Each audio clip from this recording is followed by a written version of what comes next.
News പ്ലസിലേക്ക് സ്വാഗതം. കോട്ടയത്ത് തിരുവാതുക്കൽ കൊല്ലപ്പെട്ട വിജയകുമാർ 64 വയസ്സ്, ഭാര്യ ഡോക്ടർ മീര 60 വയസ്സ്. ഈ രണ്ട് ദമ്പതികളും കൊല്ലപ്പെട്ടത് 21 ഏപ്രിലാണ്. ഇവർ താമസിച്ചിരുന്ന എരുത്തിക്കൽ അമ്പലത്തിന് സമീപം, അത് തിരുവാതുക്കലിന് സമീപമുള്ള എരുത്തിക്കൽ അമ്പലത്തിന് സമീപമുള്ള അവരുടെ കൂറ്റൻ ബംഗ്ലാവിലാണ് ഇവർ മരിച്ചു കിടന്നത്. കൊലപ്പെടുത്തിയത് അമിത് ഒറാങ് എന്ന് പറയുന്ന ഒരു അന്യസംസ്ഥാന തൊഴിലാളി ആണെന്നുള്ള നിഗമനത്തിൽ അയാളെ അറസ്റ്റ് ചെയ്യുകയും തെളിവുകളുടെ അടിസ്ഥാനത്തിൽ തന്നെ അയാൾക്ക് എതിരെ പോലീസ് കുറ്റപത്രം സമർപ്പിക്കുകയും ചെയ്യുന്നു. ഈ അമിത് ഒറാങ്ങാണ് കൊലപ്പെടുത്തിയത് എന്ന് ഇപ്പോഴും ആളുകൾക്ക് സംശയമുണ്ട്. നിരവധി ആളുകൾ അമിത് ഒറാങ് അല്ല ഈ കൊലപാതകി, മറിച്ച് അമിത് ഒറാങ് ഒരു ടൂൾ മാത്രമായിരുന്നു, ഇതിൻ്റെ പിന്നിൽ മറ്റൊരു സംഘമുണ്ടെന്നും അവർ മുൻകൂട്ടി തന്നെ ഇതിൻ്റെ കരുക്കൾ നീക്കിയെന്നും അമിത് ഒറാങ്ങാണ് കൊലപ്പെടുത്തിയതെന്ന് വരുത്തി തീർക്കാനുള്ള ശ്രമങ്ങൾ അവർ ആസൂത്രണം ചെയ്യുകയായിരുന്നു എന്നും ഇപ്പോഴും സംശയിക്കുന്നവരുണ്ട്. അതിൽ നല്ലൊരു ശതമാനം ശരിയുമാണെന്ന് പറയേണ്ടി വരുന്നു. കാരണം ഇതിനെ സംബന്ധിച്ച് മുൻപ് എപ്പിസോഡുകളിൽ വിവരിച്ചതുകൊണ്ട് അതിനെക്കുറിച്ച് കൂടുതൽ വിശദീകരിക്കുന്നില്ല. പക്ഷേ ഈ കൊലപാതകം നടന്നതിന് ശേഷം വിജയകുമാറിനെതിരെ നിരവധി ആക്ഷേപങ്ങൾ പല കോർണറുകളിൽ നിന്നും വന്നു. പ്രധാനമായും ഗൾഫിലുള്ള അയാളോടൊപ്പം ബിസിനസ് ചെയ്തിരുന്ന അയാളെ തൊഴിലാളികളും അതുപോലെ അയാളുടെ ബിസിനസ് സാമ്രാജ്യം പിന്നീട് വാങ്ങിയ വ്യക്തികളും ഒക്കെ തന്നെ വളരെ വിജയകുമാറിൻ്റെ സ്വഭാവത്തിന് ഹത്യ വരുത്തുന്ന രീതിയിൽ, അതായത് അദ്ദേഹത്തിൻ്റെ സ്വഭാവത്തിലെ പോരായ്മകളൊക്കെ തന്നെ പറഞ്ഞുകൊണ്ടുള്ള പല വീഡിയോകളും പലർക്കും ഷെയർ ചെയ്തു കൊടുത്തിട്ടുണ്ടായിരുന്നു. പല സോഷ്യൽ മീഡിയ പ്ലാറ്റ്ഫോമുകളിലും അതിനെക്കുറിച്ചിട്ടുള്ള വീഡിയോകളും വന്നിട്ടുണ്ടായിരുന്നു. പക്ഷേ വിജയകുമാർ ഒരു സക്സസ് ആയ ബിസിനസ്മാനായിരുന്നു. അദ്ദേഹം ബിസിനസ്സിൽ അദ്ദേഹത്തിൻ്റേതായ നിലയിലൂടി വളർന്ന് മുന്നേറിയ ഒരു മനുഷ്യനാണ്. എല്ലാ ബിസിനസ്സുകാർക്കും ഉണ്ടാകുന്ന ബിസിനസ് സ്ട്രാറ്റജി ഒരുപക്ഷെ അദ്ദേഹവും ചെയ്തിട്ടുണ്ടാകാം. ബിസിനസ്സിന് വേണ്ടതായ നിലനിൽപ്പിന് ചില കാര്യങ്ങൾ ചെയ്യേണ്ടി വന്നിട്ടുണ്ടാകാം. അതിൻ്റെ കൂടുതൽ വ്യക്തമായ വിവരങ്ങൾ അറിയാത്തത് കൊണ്ട് തന്നെ ആ കാര്യമല്ല ഇന്നത്തെ എപ്പിസോഡിൽ പറയാൻ ഉദ്ദേശിക്കുന്നത്. ഈ വിജയകുമാർ മറ്റാരൊക്കെ ആക്ഷേപിച്ചാലും ഇദ്ദേഹം ഒരു ലവിങ് നേച്ചറുള്ള ഒരു മനുഷ്യനായിരുന്നു. അദ്ദേഹത്തിൻ്റെ വീട്ടിൽ അദ്ദേഹവും ഭാര്യയും മക്കളും അടങ്ങുന്ന കുടുംബം വളരെ സന്തോഷത്തോടു കൂടിയാണ് ജീവിച്ചിരുന്നത്. അവർ വലിയ വീട് വച്ചു. അവരുടെ വീടിൻ്റെ ചുറ്റുമുള്ള മതിൽ വളരെ ഉയരം കൂടി പോയി. അദ്ദേഹത്തിൻ്റെ ഗേറ്റ് തുറക്കാറില്ല, അവിടെ ആർക്കും പ്രവേശനമില്ല എന്നൊക്കെയുള്ള പല വാദഗതികളും പലരും ഉന്നയിക്കുന്നുണ്ട്. പക്ഷേ ഇതിലൊക്കെ ആലോചിച്ച് നോക്കിക്കഴിഞ്ഞാൽ സമ്പന്നനായ ഒരു മനുഷ്യൻ എല്ലാവരെയും തൻ്റെ വീട്ടിലേക്ക് വാതിൽ തുറന്നിട്ട് കൊണ്ട് സ്വീകരിച്ചിരുത്തണം എന്നൊന്നുമില്ല. അങ്ങനെ ചെയ്യാത്ത ആളുകളാണ് നമ്മുടെ കേരളത്തിൽ ഭൂരിപക്ഷം ഉള്ളത്. സുരക്ഷിതത്വത്തിന് വേണ്ടിയൊക്കെ തന്നെ അങ്ങനെ ചെയ്തേക്കാം. പക്ഷേ വിജയകുമാർ ഒരു നല്ല കുടുംബനാഥനായിരുന്നു എന്നുള്ള കാര്യത്തിൽ ഒരു സംശയവും ആർക്കും വേണ്ട. കാരണം മക്കളെയും ഭാര്യയെയും ഒക്കെ നന്നായി സ്നേഹിച്ച് പരിചരിച്ച ഒരു വ്യക്തിയായിരുന്നു അദ്ദേഹം. തൻ്റെ കുടുംബത്തിന് വേണ്ടിയാണ് ജീവിച്ചതും. അവർക്ക് വേണ്ടതെല്ലാം മുടക്കം കൂടാതെ കൊടുക്കാൻ വിജയകുമാർ എപ്പോഴും ശ്രദ്ധാലുവായിരുന്നു. വിജയകുമാർ ഗൾഫിൽ നിന്നും മടങ്ങി നാട്ടിലെത്തി കോട്ടയത്ത് തിരുവാതുക്കൽ സെറ്റിലായതിനു ശേഷം കുടുംബജീവിതം കൂടുതൽ സന്തോഷകരമാക്കാൻ അദ്ദേഹം വളരെയധികം ശ്രദ്ധിച്ചിരുന്നു എന്നാണ് മനസ്സിലാക്കുന്നത്. കാരണം ഭാര്യയെയും മക്കളെയും ഒക്കെ സ്നേഹിച്ച് അവരോടൊപ്പം ശിഷ്ടജീവിതം സുഖവും സന്തോഷമായിട്ട് ജീവിക്കുക എന്ന ലക്ഷ്യത്തോടു കൂടിയാണ് ഗൾഫിൽ നിന്നും വിജയകുമാർ മടങ്ങി എത്തിയത്. കോട്ടയത്തെ അദ്ദേഹത്തിൻ്റെ ആ ഹോട്ടൽ തന്നെ, ഇന്ദ്രപ്രസ്ഥം, ആ ഹോട്ടലും ഓഡിറ്റോറിയവും ലോഡ്ജും ഒക്കെ തന്നെ വളരെ കൃത്യതയോടുകൂടി നോക്കി അതിൻ്റെ മാനേജ്മെൻറ്റിൽ കൂടുതൽ ഇൻട്രസ്റ്റ് എടുത്തുകൊണ്ട് അദ്ദേഹം ഈ കോട്ടയത്ത് സെറ്റിൽ ചെയ്യുകയാണ് ചെയ്തത്. ഇടനേരങ്ങളിലൊക്കെ ആ കിച്ചണിൽ കയറി ഫുഡ് പ്രിപ്പയർ ചെയ്യുന്നത് വിജയകുമാർ ആയിരുന്നു.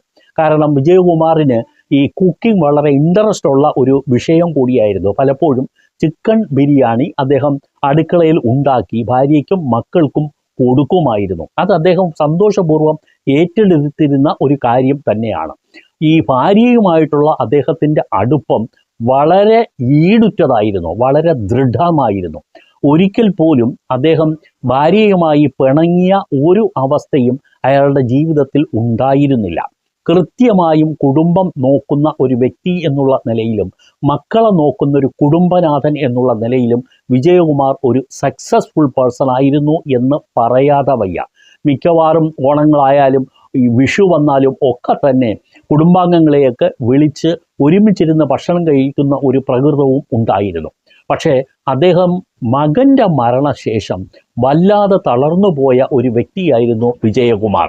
പക്ഷേ അദ്ദേഹം പിടിച്ചു നിന്നെങ്കിലും അദ്ദേഹത്തിൻ്റെ ഭാര്യ ഡോക്ടർ മീര വളരെയധികം ബുദ്ധിമുട്ടുന്ന ഒരു അവസ്ഥയിലേക്ക് എത്തി. അവരുടെ മാനസിക അവസ്ഥ തന്നെ വളരെ മോശമാവുകയാണ് ഉണ്ടായത്. പിന്നീട് അവർ വളരെ ഒറ്റപ്പെട്ടാണ് അവർ താമസിച്ചിരുന്നത്. ഒറ്റപ്പെട്ടു എന്ന് പറഞ്ഞു കഴിഞ്ഞാൽ കൂടുതൽ മറ്റാളുകളുമായിട്ടൊന്നും ഇടപഴകാതെ വീട്ടിൽ തന്നെ ഒതുങ്ങിക്കൂടുന്ന ഒരു പ്രകൃതത്തിലേക്ക് അവർ പോവുകയായിരുന്നു. മകളുടെ വിവാഹം നടന്നപ്പോൾ പോലും അവർ ആ വിവാഹത്തിൽ പങ്കെടുത്തില്ല.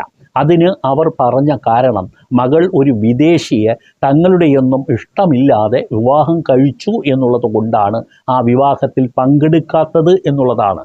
കൂടാതെ മകൻ മരണപ്പെട്ടു. ഈ കല്യാണത്തിൽ പങ്കെടുക്കേണ്ടിയിരുന്ന തൻ്റെ കുടുംബത്തിലെ ഒരു വ്യക്തി ഇല്ലാതായി. അതിൻ്റെ സങ്കടവും അവർക്ക് ഉണ്ടായിരുന്നു താനും. ഇത്രയും അധികം സ്വത്തുക്കളൊക്കെ ഉണ്ടായിട്ടും അത് നോക്കാതെ മകൾ ഒരു വിദേശിയുമായിട്ട് വിവാഹം കഴിച്ചതിൽ പരാതി ഡോക്ടർ മീരയ്ക്ക് ഉണ്ടായിരുന്നു. അവരുടെ ഈ വിവാഹത്തിനെ സംബന്ധിച്ചിട്ടുള്ള മറ്റൊരു എപ്പിസോഡ് പിന്നാലെ ചെയ്യുന്നുണ്ട്. അതുകൊണ്ട് അത് ഇപ്പോൾ വിശദീകരിക്കുന്നില്ല. വിജയകുമാറിനെ സംബന്ധിച്ചിടത്തോളം വിജയകുമാർ ഒരു മറ്റ് ബിസിനസ് കാര്യങ്ങളെ സംബന്ധിച്ചിടത്തോളം അദ്ദേഹം നേരത്തെ സൂചിപ്പിച്ചതുപോലെ നന്നായി ബിസിനസ് കെട്ടിപ്പടുത്ത ഒരു വ്യക്തിയാണ്. അദ്ദേഹം തുടങ്ങിയത് വളരെ ചെറിയ ബിസിനസ്സിൽ നിന്നാണെങ്കിലും പിന്നീട് ബിസിനസ്സിലേക്ക് വളർന്നു കയറിയ ഒരു മനുഷ്യനാണ്. ബിസിനസ് ആകുമ്പോൾ ചില വിട്ടുവീഴ്ചകളൊക്കെ ചില ആളുകൾക്ക് ബിസിനസ്സുകാർക്ക് ചെയ്യേണ്ടി വരും. അത് ബിസിനസ്സിന് വേണ്ടിയാണ്. ആ കാര്യം അങ്ങനെ കാണുകയാണെങ്കിൽ മറ്റ് കാര്യങ്ങളിൽ അദ്ദേഹം ശരിക്കും ഒരു നല്ല വ്യക്തിയായിരുന്നു എന്നുള്ളതാണ് ലഭിച്ചിട്ടുള്ള വിവരങ്ങൾ. കൂടുതൽ ആളുകളുമായിട്ട് അദ്ദേഹം കൂടുതൽ ഇൻ്ററാക്റ്റ് ചെയ്യുക ഇല്ല. അത്യാവശ്യം ആളുകളുമായിട്ട് സംസാരിക്കുന്ന ഒരു പ്രകൃതം മാത്രമാണ് വിജയകുമാറിന് ഉള്ളത്. അതല്ലാതെ വിജയകുമാർ എല്ലാവർക്കും ചോദിക്കുന്നവർക്കെല്ലാം പണം കൊടുക്കുന്ന വ്യക്തിയൊന്നും ആയിരുന്നില്ല. അത് അദ്ദേഹം സൂക്ഷ്മതയോടുകൂടി സാമ്പത്തിക കാര്യങ്ങൾ നടത്തിയിരുന്ന ഒരു വ്യക്തിയാണ്. അനാവശ്യമായി പണം ഒരിക്കൽ പോലും ചെലവഴിച്ച ഒരു സംഭവവും വിജയകുമാറിൻ്റെ ജീവിതത്തിൽ ഉണ്ടായിട്ടില്ല. അദ്ദേഹത്തിൻ്റെ സൗഹൃദങ്ങൾ തന്നെ ലിമിറ്റഡാണ് എന്നുള്ളതാണ് മനസ്സിലാക്കുന്നത്. പക്ഷേ സുഹൃത്തുക്കളോട് എല്ലാം അദ്ദേഹം തുറന്ന് പറയുമായിരുന്നെങ്കിലും അദ്ദേഹം സ്വന്തം ബന്ധുക്കളോട് പലപ്പോഴും എല്ലാം തുറന്ന് പറഞ്ഞിരുന്നില്ല. ചില അടുത്ത സുഹൃത്തുക്കളോട് മാത്രമാണ് ചില കാര്യങ്ങൾ പറഞ്ഞിരുന്നത്. എല്ലാ കാര്യങ്ങളും എന്ന് പറഞ്ഞാൽ അദ്ദേഹത്തിൻ്റെ ബിസിനസ്സിനെ സംബന്ധിച്ചും മറ്റുള്ള കാര്യങ്ങളൊക്കെ തന്നെ അദ്ദേഹം ബന്ധുക്കളുടെ അടുക്കൽ കൂടുതൽ പറയാൻ ഇടവന്നിട്ടില്ല. കാരണം വിദേശത്തായിരുന്നിട്ട് തിരിച്ചു വന്നിട്ട് കുറേ നാളുകളായിട്ടേ ഉള്ളൂ. കൂടുതലൊന്നും അദ്ദേഹം ആരോടും പറയുമായിരുന്നില്ല എന്നാണ് മനസ്സിലാക്കുന്നത്. പക്ഷേ കുടുംബത്തിലെ ഒരു കാരണവർ എന്നുള്ള നിലയിലായിരുന്നു അദ്ദേഹത്തിൻ്റെ മറ്റു ബന്ധുക്കളെല്ലാം അദ്ദേഹത്തിനെ കണ്ടിരുന്നത്. ഒരു കാരണവരുടെ സ്ഥാനത്തായിരുന്നു. അദ്ദേഹത്തിൻ്റെ സഹോദരിമാർ അദ്ദേഹത്തിനേക്കാളും മുതിർന്നവരാണെങ്കിലും അവരെ അനുജൻ എന്നുള്ള നിലയിലല്ല, ശരിക്കും കാരണവർ എന്നുള്ള നിലയിലാണ് വിജയകുമാറിനെ കണ്ടിരുന്നത്. 3 സഹോദരിമാർ അദ്ദേഹത്തിന് ഉണ്ട്, 2 സഹോദരന്മാർ, 5 പേരാണ്. അപ്പോൾ ഈ 2 സഹോദരന്മാരും തമ്മിലും നല്ല ബന്ധമായിരുന്നു. കുടുംബ ബന്ധത്തിൽ ഒരു അസ്വാരസ്യവും ഉണ്ടാക്കാതെ ഒരു നല്ല കുടുംബം നിലനിർത്തിപ്പോയ ഒരു വ്യക്തിയായിരുന്നു വിജയകുമാർ. അതുകൊണ്ട് തന്നെ വിജയകുമാറിനെ സംബന്ധിച്ചിടത്തോളം അദ്ദേഹത്തിന് ഇപ്പോൾ നഷ്ടപ്പെട്ടത് അദ്ദേഹത്തിനെയും ഭാര്യയെയും അദ്ദേഹത്തിൻ്റെ മകനെയുമാണ്. ഇനി ഒരിക്കലും മരണപ്പെട്ട വ്യക്തിയെക്കുറിച്ച് നമുക്ക് കൂടുതൽ ആക്ഷേപിക്കാനൊന്നും ഇനി ഒരു കാര്യവുമില്ല, ഒരു കാരണവുമില്ല എന്ന് പറയേണ്ടി വരുന്നു. ഇപ്പോൾ ഈ കാര്യങ്ങളെല്ലാം നോക്കി നടത്താൻ പ്രാപ്തയായ ഒരു മകളെ തന്നെ ദൈവം അദ്ദേഹത്തിന് കൊടുത്തിട്ടുണ്ട് എന്നും കൂടി പറയാതെ വയ്യ. മരിച്ചതിന് ശേഷമുള്ള എല്ലാ കാര്യങ്ങളും ആ പെൺകുട്ടി വളരെ ധീരമായി തന്നെ ചെയ്തു തീർത്തു എന്നാണ് അറിയുന്നത്. എല്ലാ കടലാസ് വർക്കുകളും പൂർണ്ണമായും നന്നായി തന്നെ ചെയ്തു തീർത്തു. അതിനുശേഷം ഇനി വീണ്ടും തിരിച്ച് വിദേശത്തേക്ക് പോകാനുള്ള തീരുമാനത്തിലുമാണ് എന്ന് മനസ്സിലാക്കുന്നു. ഈ മകളുടെ വിവാഹ ജീവിതവുമായി ബന്ധപ്പെട്ട വിവരങ്ങൾ ഈ അടുത്ത ഒരു എപ്പിസോഡിൽ വിവരിക്കുന്നുണ്ട്.